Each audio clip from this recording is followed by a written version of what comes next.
All right, we're pumping up our presence today. So we're in Madison Square Park today. You can see this lovely in the center of Manhattan. For those of you who live here, will be familiar. Amazing Shake Shack over there. Not like the crappy ones at the airport, like that's like the real good one. I'm with my colleague Benjamin, who is just back from a fabulous French Riviera vacation where some amazing things happened. And we're here doing Pilot Minute coaching. So this week, since Benjamin lives in Denver, used to live in New York, but while he's here, we thought let's do Pilot Minute coaching outside in the city. And my office is at Noya House, which is 2 blocks away at 25th and Park.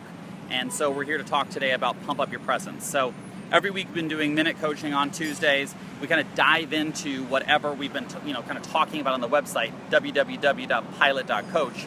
So if you're joining, say hi.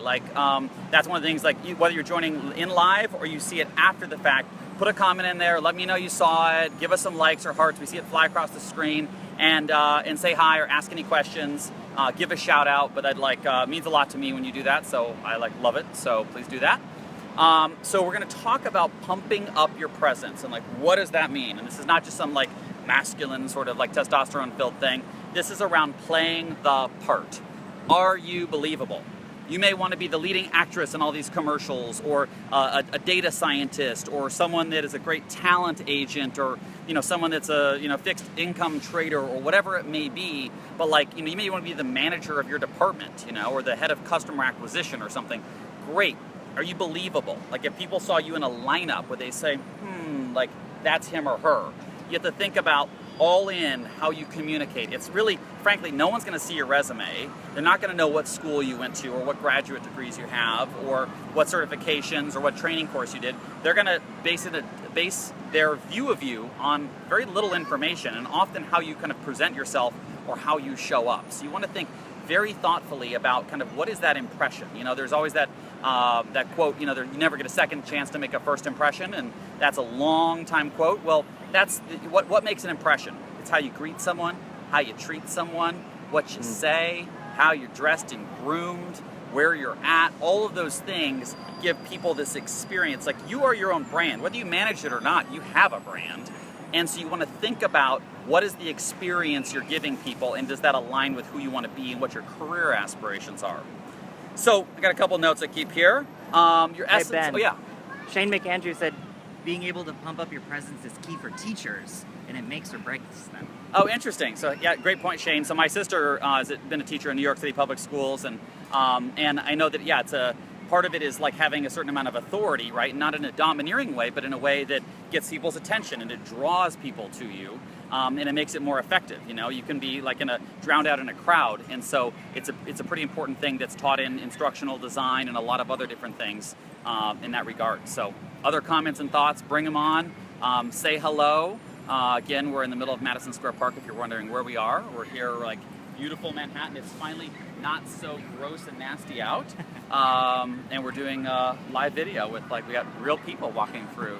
This is a no controlled set here. We didn't get a permit or anything, so but we're using this park that our tax dollars paid for. So your presence is your energy, it's your essence, it's your confidence. And I don't mean that it has to be confidence super bold, pump your chest all the time, type A confidence, but kind of confidence from the inside out. It may be a very calm confidence, but it's kind of you're steady and you're clear. And that's a big thing, that your presence is are you known and are you seen? And maybe not seen because you're loud or attention getting or dramatic. It may be that you just have a presence. Sometimes you'll be in the room with someone and he or she has that, they hardly say anything, but they're there, and you kind of look for their sort of do they nod or do they nod or they tap the ring or whatever, Anna Wintour doesn't say a lot, right? But you know what's up. You know when she's in the room. And then that's certainly presence. So gravitas is the thing that's often talked about. When I've been in companies in HR, they'll have, someone that's been, entry-level employee, and they become a supervisor, and they become a manager and a senior manager. That executive level, they'll say, do they have enough gravitas? And it's always this weird, I was gravitas? What's this gravitas? And gravitas is do you hold yourself in a way that people want to follow you? Do you hold yourself in a way that's credible and that's believable?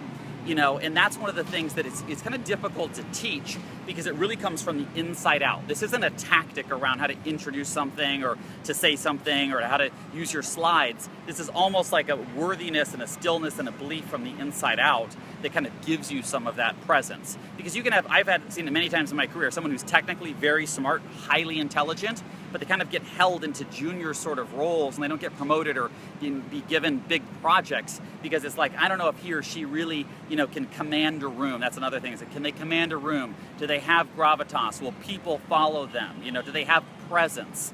All of those things are said very commonly, whether you know it or not, about you in rooms where they review people for who should get raises and promotions and bonuses and stretch assignments, et cetera, et cetera. So this is a very important thing. It's like kind of an unspoken thing. So if you're just joining, say hi, give us some comments, let me know. After the fact, if you have questions too, we'll answer those. We're here in Madison Square Park. I'm here with my colleague who's perfectly named Benjamin. So he's there, see 2 thumbs.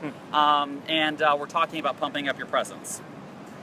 So one way to think about it is your wardrobe. So this is like not just your wardrobe, but it's your grooming, it's your accessories, etc. If you're like some innovation consultant and you bring a 1970s hard-sided insurance salesman briefcase around, it doesn't really communicate innovation. Or if you're a graphic designer, that wouldn't make any sense. You want to think about kind of all in. People are going to like judge you and look at you based upon your coat, your briefcase, your this, your that. And it's not about labels or spending a lot of money.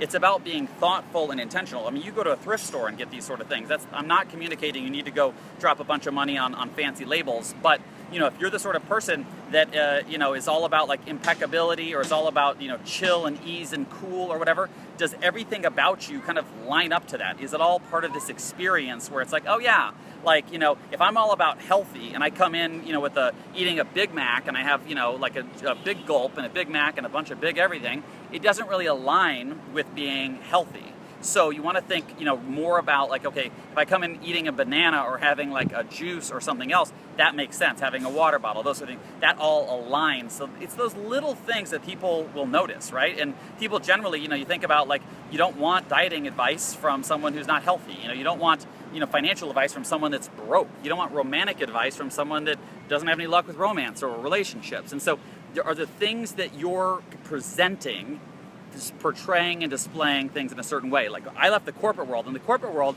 my presence had to be suit and tie. And I kind of resisted wearing a tie for a while. As soon as I wore a tie, everyone's like, oh yeah, this guy is a vice president. But for a while, it was like I was like being a rebel and trying to be cool. Like it was dumb. I should have just thrown out a tie because that's what the thing was. Now, I wore ties and suits with my entrepreneurial clients on my business, and they were like, would you please not freaking wear a suit? You seem so corporate. You don't seem small business or entrepreneurial. They kind of questioned my advice to think that like it's not, potentially applicable to small businesses because I didn't look like a small business owner. Now, like this is my like business casual. Like this is what I wear to the office. I didn't realize we were going to do a full fashion show here, but this is the sort of thing that I wear, and that's this, maybe it's a long sleeve in the winter or something, but like that's about it, right? And that, my presence is, hey, like I'm scrappy, I'm in the city, I'm approachable, all these sort of things. Whereas if I was in a gray suit with a pressed white shirt and a beautiful, Hermes tie or something, I might look elegant, but I may not look like scrappy or flexible or hungry or those sort of things. You also want to think about standing up. So if you're in a room or a meeting and like, maybe it's like a staff meeting and there's a large thing, like just standing up, especially if you have some charts or, draw on the marker board, something like that, use a flip chart, very quickly you get all the attention on you in a very good way. Now it's a little, you're kind of under pressure, but the people that are kind of just sitting down and kind of casually going through, people tune out, they get on their phones, everything else. You're standing up, you're kind of walking around the room, you kind of touch the back of a chair, not the person, and, and all those sort of things. It's a nice way to make sure that people are paying attention to you. Now, if there's a microphone in the room, here's a super amateur move. First of all, like checking if it works, just assume it does. Someone's probably worked all that out. And then this is a real dick move. When people are like, hey, I don't think I need it. Can you guys hear me? And like they waste all this time and they're doing some like AV sound check thing. And then you're just like, what? And really that's all because they're uncomfortable having their voice amplified in the presence. So part of pumping up your presence, be really comfortable just using a microphone. If it's there, it's for a reason. People have disabilities, people are hard of hearing, all these things. Like, have some empathy for them. You deserve to be heard. Use the freaking microphone, okay? You can drop it maybe at the end, like Obama out, you know? And so, but like, hold that microphone. That's a clear way that you can say, like, you know, you see someone holding a clipboard, or they have a clicker in their hand, or they have a microphone. These are power props, right? These are things like, well, this is, he or she is really like, they're obviously leading something, or sort of like in charge. So that's another tip. Your alliances, your relationships, your associations. Like, if you're in the cafeteria at work, are you with the 8 people you sit around your cubicle or office with, and it's just your team that you talk to all the time?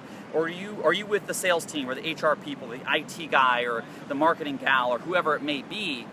Are you bringing customers in? Are you bringing people in from another company? Oh, this is my friend Bob, he's at Google. This is my friend Sarah, she's at MTV. Are you bringing in people? And then it's like, oh, well, this guy seems to be, or this gal seems to be networking a lot, or meeting a lot of people. And you know, it could be a supplier or a partner or a sales partner, something to that effect. But like, who you're with matters, because they'll see people, you know, you getting mentored by other executives, people from other departments or divisions. They'll be like, oh, this is someone who's like up to something in meetings. If you're just there, like, on your phone, scrolling through Instagram, kind of by yourself, you know, it doesn't seem like you're really associated with a lot of like the happenings and the success. So don't ignore coffee breaks, don't ignore cafeteria lunches, those sort of things. Is a pretty visible way to show kind of who you're aligned with. And when you go to events, you might go to a conference or an industry thing, bring a senior executive, invite people. You'd be surprised to see, like, especially if you go to stuff that's cool, you're out like in Brooklyn, you're at something downtown, whatever, something that's hip and new, bring them, you know? You get invited to some cool party, and let them meet people and network and find clients and recruit talent and do whatever that sort of thing. Get press coverage, and like, you'd be surprised, but then it's all of a sudden you're with a more senior person, you know, oh, here's our chief revenue officer. Hey, I'd like to introduce you to my general counsel in my company. All of a sudden, your association, your stock, your brand went up because you're with the right crowd. You know, Henry Ford said, show me a man's 5 friends, I'll show you the man. I mean, you're a function, it could be man or woman. You're a function of the people you hang out with, and including in your business, including in your profession, including in your career. So are you hanging out with people that have a bad attitude? Like, I see a whole crew in the Cancer Club smoking outside, right? And they're having a bad attitude out front about whatever, and they don't have smiles on their face, and they're not laughing, and they're whatever. You know, that is not the crew that I think is, like, when I see people there, I'm like, they're not up to something, you know? When I see people, now, they get smoke, doesn't make you a bad person if you smoke, but when I see people that are like in a conversation, that are excited about something, that are plotting something out, maybe they have a cigarette while they're doing it, although I don't think you should smoke, that, you know, like, that's something that gets me interested. You know, when I see someone, you know, pulled aside in the hallway and they're working something out on their marker board or the back of the napkin, that kind of gives me something that says, wow, their presence, they're up to something. That's someone interesting or someone to watch. And also being at the right events. You know, are you at the staff appreciation thing, or the client kickoff, or the sales dinner, or the recruiting thing, you know? Like, are you showing up at the community volunteer day for your company, or whatever it is, you know, and are you saying hi to people? Like, if you go to put, you know, I remember with my team, we put bicycles together on the Intrepid on the west side of Manhattan. Like, other executives come, like, do you stop by, say hello, do you bring the executive over to meet your team? You know, that's a nice way. Make introductions, say, hey, like, you know, like, Maria, I want you to introduce you to someone on my team, like, you know, Tim. Like, make those introductions, because then it's like you're the connector, and then all of a sudden, people love to be introduced. It's a polite gesture.